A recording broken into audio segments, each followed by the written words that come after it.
You know, everybody goes through a storm sometimes. God is, and Rainier Avenue Radio World have a new address. We're now located at 4916 Rainier Avenue South in Columbia City, 98118. God is still loving on your community, being a blessing and meeting the needs of the people. Don't miss any of our amazing shows. Your favorite community radio station.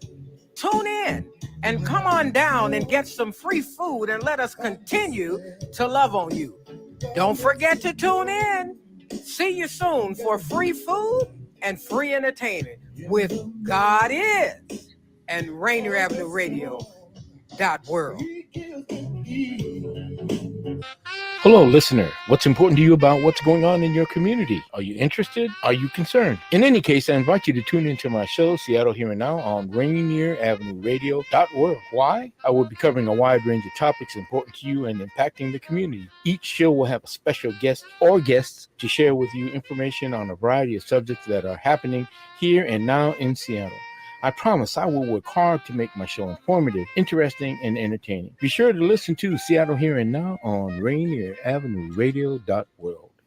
Welcome to the coronavirus pandemic. I'll take coronavirus for 100. Fever, chills, shortness of breath, loss of taste or smell. What is stay at home and isolate? Correct. Coronavirus for 200. Inability to stay awake, persistent pain or pressure in chest, trouble breathing. What is seek immediate help? Correct. Coronavirus for 500. Crippling and potentially dead infectious disease eliminated the United States with vaccination. What is the polio vaccine? Correct. I'll take coronavirus for 700. The Daily Double. Should I take the coronavirus vaccine? Wait. Hold up. This is not a game. It's time for serious discussions. We have coronavirus vaccines, but not everyone is comfortable taking them. Here's the facts. Based on what has been proven about vaccines for other diseases, COVID-19 vaccine may help keep you from getting seriously ill, even if you do get the virus. Getting vaccinated also may protect people around, particularly those at greater risk for severe illness from COVID-19. We don't yet have all of the answers. Get informed, talk to your healthcare physician, and make the right decision for you. This is a message supported by the Washington State Department of Health. This is Rainier Avenue Radio .world.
Well, hello, everybody, and how are you? How's everybody doing? Welcome to Rainier Avenue, and welcome to Real Estate and Money, and your hosts, Violeta Strash and Tina Lombard. We're here to talk about everything real estate and money. Today, I'm going to be your sole host. Violeta is taking care of some family business, but we're going to go over some exciting things today. First of all, we're going to talk about mortgage rates and see what they're doing, and then later on, we're going to be talking about non-QM and loans for alternative lending. For those of you who can't get a loan because of employment reasons, or because you're self-employed, or you just moved to an area and you're getting turned down by banks, we're going to be talking about some types of loans that you can get and still be qualified for. So call your family and your friends, tell them to get on this radio live right now so they can share this information. But before we get into it, let's go ahead and talk about mortgage rates. And the mortgage world right now is actually having a topsy-turvy time. But as far as rates are concerned, they're starting to move in our direction. As you can see here, a 30-year fixed rate has gone down to a national average of 6.658. That's a 30-year fixed rate. there's an APR nationally where it is at 6.747 rate. So for costs around the United States and for the 30-year mortgage, if you put everything into a giant ball, the cost of the rate and the cost of the loan, your APR is 6.747. And I think somebody needs to get excited. That's the lowest rate we have seen in a very long time. So if you're looking for a home, keep going. The rates look like they're going that way, even though the Federal Reserve said that they're going to heighten the rates. It looks like they're going in our direction just for a little bit. The 20-year fixed rate is at 6.672. Let's jump all the way down to the 7-1 ARMs. The 7 ARMs are at 6.967, so there is no benefit in getting the 7-1 ARM right now. The 5-year ARM is at 6.442. Really no big benefit. If you look down at the FHA rates are right around 5.617. Once again, somebody should be getting excited. That is a very good rate. The 30-year rate on a VA loan nationally is at 5.947. And once again, you should be jumping up and down. These are very low rates. They are tending downwards, which is great. For those of you who aren't familiar with the market, when rates do go down, there are more people out there in the market. So it's very exciting that the rates are going down. But if you are on the fence of whether you should buy or not, you're hesitant, I would say just jump in the swimming pool right now. Go ahead and buy your house, because as the rates go down, more people are going to be competing, and you don't want to be caught in a competitive market, because whatever benefit you get by the rates going lower, the prices of houses are going to go higher. But at that point, you may be sitting around for a long time trying to compete on the purchase of a house. So Daniel, can you scroll down just a little bit more so we can kind of see the linear trend there? Okay, great. The 5-1 ARM is in the red, as you can see there, and they're starting to trend downward as of August 1st. The 15-year on the bottom is the gold color, and you can see they're kind of like staying flat. They don't know what to do right now. The 30-year fixed is trending downwards at 6.747. So if you are looking to refinance, if you're looking to buy, it's a very exciting time. That 6.747 may not last forever. I mean, if something happens in the economy, the rates could go up or they can go down. This is a very good indication that if you do want to buy a house, go ahead and see what the mortgage payments are now, because as of last week and last month, those mortgage payments are going to be lower. Now, for some of my clients out there, or for some of you people out there who are pre-approved, and you were pre-approved back in June, or the beginning of July, or May or March, when the rates were 7 or 7.5%, you want to go back to your lender, go back to your loan officer, and say, hey, now that the rates are a lot lower, can you please reevaluate my pre-approval? So if you were pre-approved at $750,000 back in June when the rates were 7.5, maybe you can get approved for $725,000 or $750,000 right now. So if you do have an existing pre-approval, go back to your lender and see if you can actually get a lower rate and get a bigger pre-approval. Now, also, if you are closing a loan, let's say you're going to close a loan in the next 2 weeks or 30 days or 60 days, and you do have a contract out there. Let's say your rate is locked at 7.5. Okay, and now you see here the national average is at 6.5 or 6.6 or what have you. You do have an opportunity in some cases, not all cases, but in some cases and in most cases, you can call your lender up and say, hey, the rates are lower. Can I renegotiate my rate? And so when you say renegotiate, so let's say you have a 7.5 rate and you locked your loan and you're going to close like August 28th. You can go back to your lender and say, hey, can you pull up the rates again? On today's rate sheet, could I get a 7.1? Could I get a 7%? Could I get a 7.25? And if you can, your lender will say, yeah, we can get you down because the rates have gone down lower, but you may have to pay a 0.25 fee or something. You may have to pay a small, minute fee, but it may be well worth it. I have a lot of people out there that are buying houses that are being built. So they started building the house in October or January. That just came past here. And now they're about to close on their loan in August or September. And maybe they lock the rate at 7.5. Maybe they lock the rate at 7.6 or even 7.25. Well, I'm asking those clients to go back to their lender, to their builder, and see if they can renegotiate that rate if the rates have gone down far enough. So you're very, very capable of still renegotiating that rate if you do not, if you haven't closed yet. Now, why would a lender want to do that? If you have an 800 score, you're putting 20% down. You've been working at your job for 15 years. You got $300,000 in retirement. This lender does not want to lose you. So they know in 2 weeks after you've ordered the appraisal, you basically can shop. You can shop around. You can still shop for another loan because you haven't put the ink on the paper, so you haven't closed your loan. So a lot of lenders say, hey, listen, we're not going to give this person time to go find another loan at a cheaper rate or whatever. We want to close as fast as humanly possible. We do not want to lose them. So a lot of times the lenders will say, okay, fine, we've got you at 7.6 and we can get you 6.9. Fine, we'll do it. Fine, good, go ahead. So a lot of times push until you sign those papers. I don't recommend changing or flipping lenders, 10 days out or 2 weeks out of closing. That's just, it's kind of unethical. It's not illegal, but you don't really want to do that because you're asking a lot of people to jump through hoops and you may or may not make that closing date. But if you're 2 or 3 weeks out, and it doesn't cause any ripples in closing your loan, go ahead and ask your lender, hey, can you renegotiate my rate? A lot of times they will say yes. So let's see if there's anything else that we need to scroll down to. No, there's nothing else. So yes, thank you so much, Daniel, for showing that. That says a lot there. So people out there, when the rates were at 7.8 and they were at 7.9 and blah, blah, blah, a lot of FHA borrowers, a lot of conventional borrowers just sat there like this and said, I'm not moving until the interest rates go down lower. That's exactly what the government wants you to do. And that's why they are raising the rates to kind of stop inflation. They don't want the prices of houses to go out of control. So you don't pay for a house at $900,000 when the appraisal is really worth $700,000. So the government's kind of putting the brakes on the economy so that you do go like this and say, I'm not going to do anything until the rates go down low. Well, that's fine. But a lot of times in my experience of 30 years doing mortgages, in times where the rates are high or the economy has gone to, to whatever, the people who actually have stepped forward, no matter the interest rates were high or low, but it was a bad time for everybody, the people who have stepped forward and bought the houses and did the business actually reap the rewards. So if you are wondering to buy a house or not, if you are qualified to buy a house, if you have a down payment to buy a house, if you've got the income and wherewithal to buy a house, don't think you can control the government by saying, I'm not going to buy until the rates go down, because you're doing exactly what they want you to do. Okay, so what you want to do is say, hey, if I'm qualified and I need to move and I want to buy another house, then do it. I tell you, one market that is not hesitating right now is the landlord market and the investment market. Most of my loans and most of the loan officers' loans that are going through are investment properties. Why? Because people are going, I'm not going to buy any houses until the rates go lower. And what happens is they're renting. So the renting market has become very, very competitive. So landlords and investors are buying things up like crazy. So that's kind of good if you're an investor, but if you're a home buyer, you need to watch the signs. The reason why they're doing that is because people are holding back on buying, which is a very good opportunity for you to go in there and get a real good deal in a house. So normally, all of the last 2 years, I want to say 2001, 2019, 2018, I get a client qualified in May, and they wouldn't find a house until November because there were 20 people that made an offer on that house that week.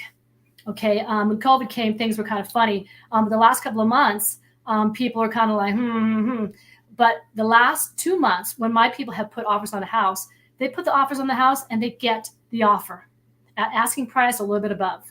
So right now you are in the driver's seat and you have control. So please do not wait for the interest rates to go down, because when they do, instead of 2 people looking at your dream home, now you're competing with 23 people looking at your dream home. So we don't want to wait. We want to go ahead and get what we have to do. Now, let's say that you do get a house and the rate is, 6.8, 6.9. It's not bad. And you get your house, you beat everybody, you get that house. You bought the house at $850,000. Okay, now the rates start going down because eventually they may just come down someday. So let's say they come down to 7%, 6.5%, 5%, 4.25%. Wouldn't that be wonderful? 4.25%. Now you're sitting at your house and you bought for $850,000. Now, everything in that market, in your market there, in your neighborhood, in your comp area is going up, up, up, up, up, up, up. So now your house in a 4.25 market, people can afford that in a heartbeat. It's kind of half of what you pay. They can afford that house in a heartbeat. So guess what? Your house is $850, $900, $950, $1 million, $1.1 million. And that basically is the story of 2020 to 2022. That's exactly what happened. So now you're in this house. It's got a lot of equity. Now you go ahead and refinance that 4.25. Okay, that's the plan, and that's the strategy. I'm not telling you to go out there and buy at the highest point of your capability and live on top ramen and pizza for the rest of your life. But if you are approved for, let's say, $1 million, maybe you want to buy $850,000, $900,000, $950,000. You don't have to buy at the top of your income range. That's a strategy. If you want to be on the safe side, you qualify for this much, but maybe buy a house at this much so you're comfortable. So when interest rates do go down, you are sitting on a gold mine. You are sitting on an investment property that you have invested in that is now worth a lot of money and has a lot of equity. Okay, so we want to encourage you. Now, how do you find out what the rates are? Well, you want to call a lender up, like you want to call me. You want to take an application, and it could just be an application without a house. A lot of people think they have to find a house, then they put it in the application. And that's not the way you want to go. You want to go talk to a loan officer, talk to your finance person, and find out how much you qualify for. I may tell you, hey, you qualify for a $1.8 million home.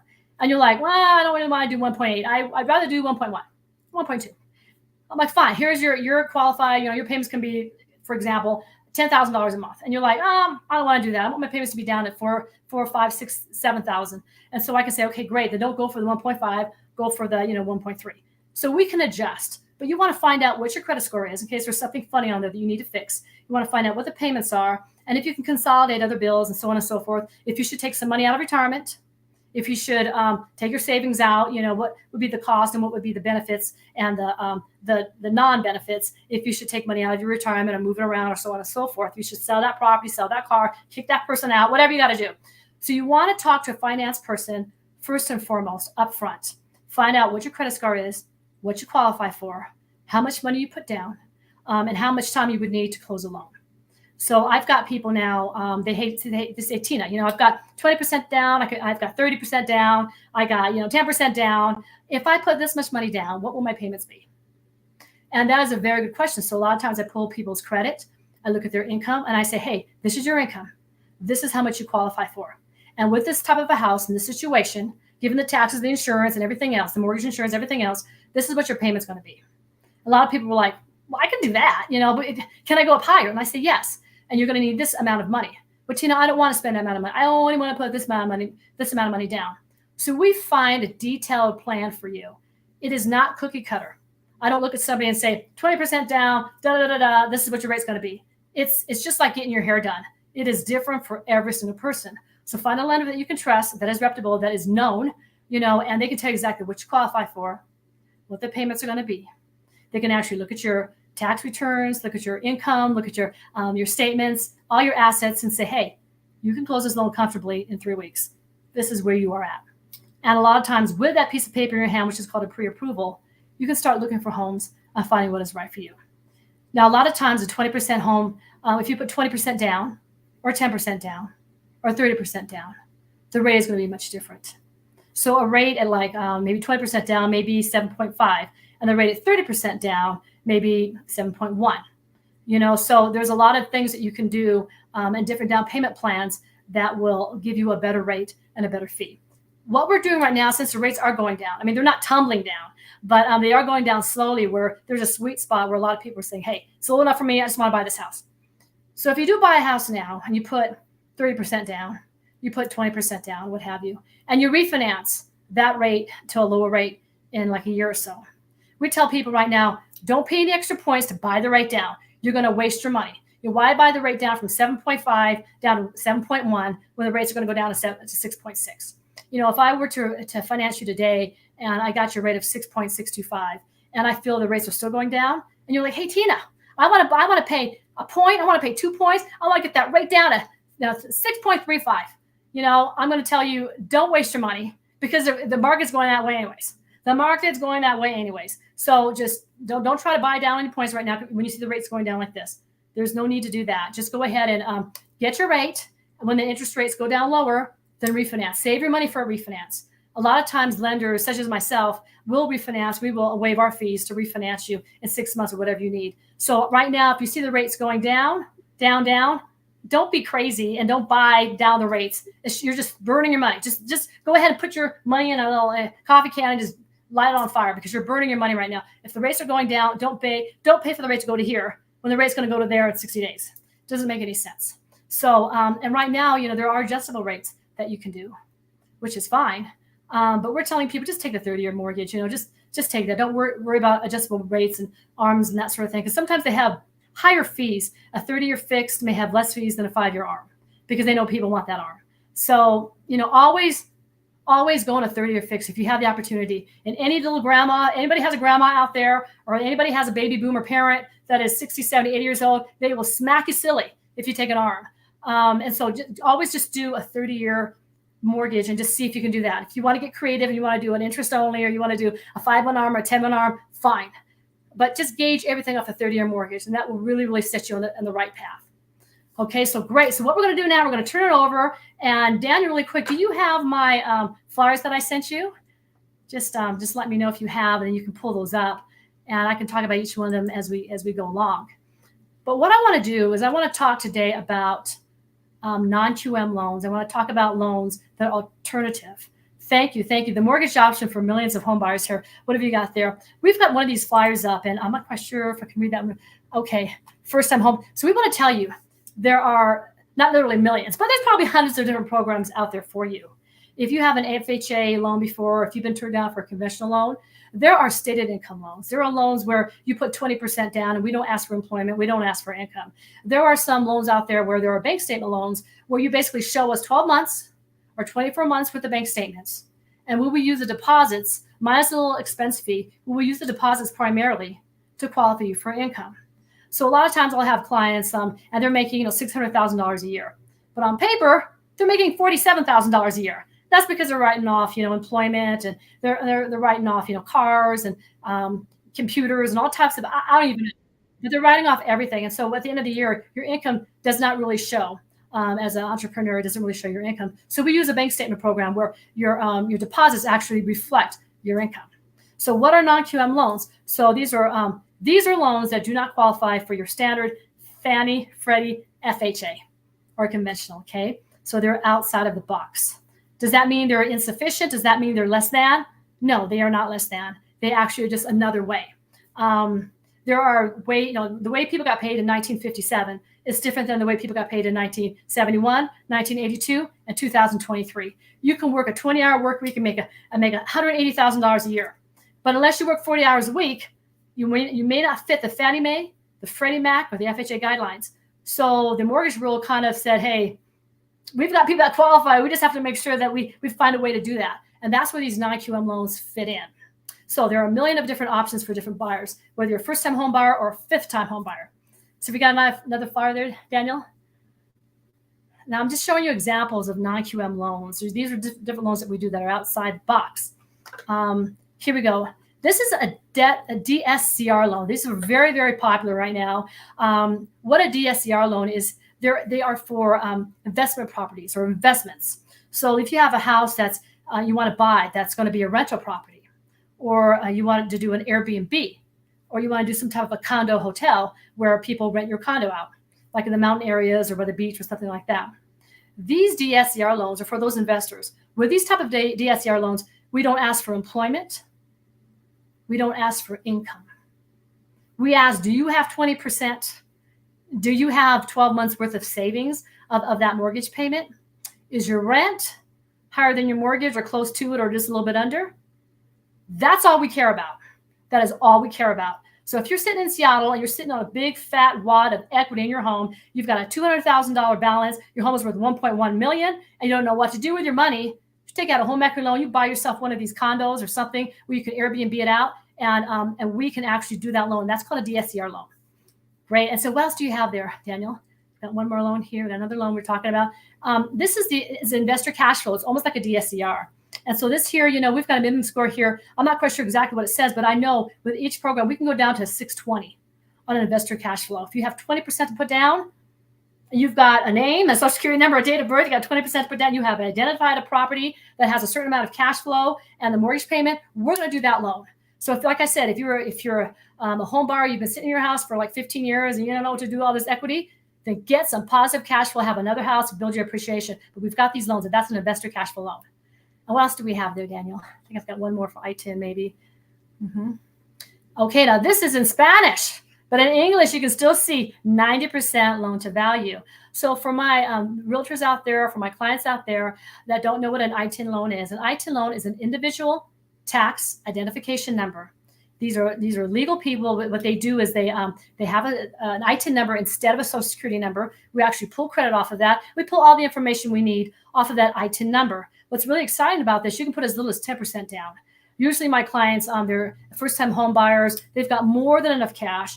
So if you do have a tax identification number, you want to get a loan, we certainly can do these loans. They act like normal mortgages. I'm closing one right now. It's a $625,000 or $527,000 purchase.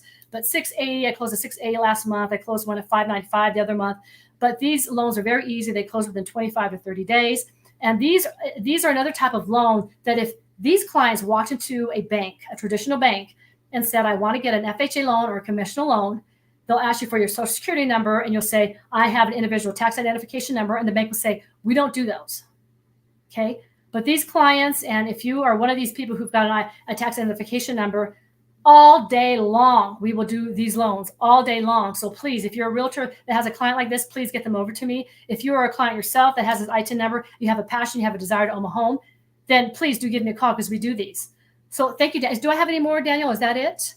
I think that is it. I can go all day with these flyers. I've got all of them. But another loan that we do that is privy to Washington State would be the doctor loans.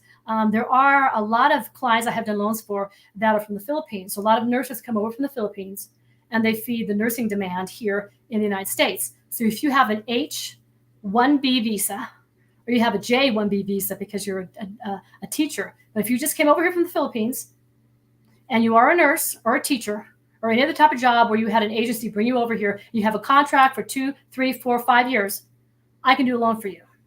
And it's an FHA program. It's not something that, by Charlie, the hard money lender down at the casino. No, it's not these type of loans. It's an actual FHA loan. So please, if you just came over from the Philippines, or if you have a client that just came over, or a family member, they came over on a contract, they're working at Harborview, or they're working at some hospital or some care facility, or even teachers that are coming over. I think there was 150 teachers that are going over to Texas near Dallas. And all these type of jobs are coming over from the Philippines. If you have that H-1B visa or that J-1B visa, we can do a loan and you can buy a home. Okay, so make sure you can tell people about this. So anyways, thank you for joining me today. This has been a very, very enlightening television show today. I want to reassure everybody that just because you've been told no, or just because somebody says we don't do that type of loan, you need to get a second or third opinion, or you just need to call me. I've been doing this for 30 years. A lot of lenders who have been around through the subprime years, who have been around through 2008 and 2005, we know how to close a loan. We know how to put these loans together. And a lot of times you won't find us at the bank because we know too many things and the bank cannot use all of our talents. But here at Bank of England, I've got a lot of different programs, and there are a lot of different programs in all of the different banks and all the different brokers that you do have in Seattle, Colorado. So just make sure you reach out. Do not accept no for an answer. The moment you say no, or you accept no for an answer, that's when your homeowner dreams are over. But I don't care about your credit. I don't care about your income. I don't care about how much money you have. If you have a will and a desire to have a house, you need to call somebody. You need to get on an action plan to get that house. You'd be surprised how fast you can do that. So anyways, I want to say this is the last week for Rainier Avenue Radio and their summer campaign. So please remind yourself that if you have any desires or wishes to support Rainier Avenue Radio, you need to get on the line and please donate in our direction. So anyways, thank you so much, Daniel. Thank you for joining Real Estate and Money. We hope to see you next week. We're going to be talking about rental properties once again, because it is the hot topic, and we hope to see you, and we hope that you join us. Once again, my name is Tina Lombard. I'm with Bank of England. My number is 253-332-5986. Thank you, Daniel. Thank you, everyone. We'll see you next week.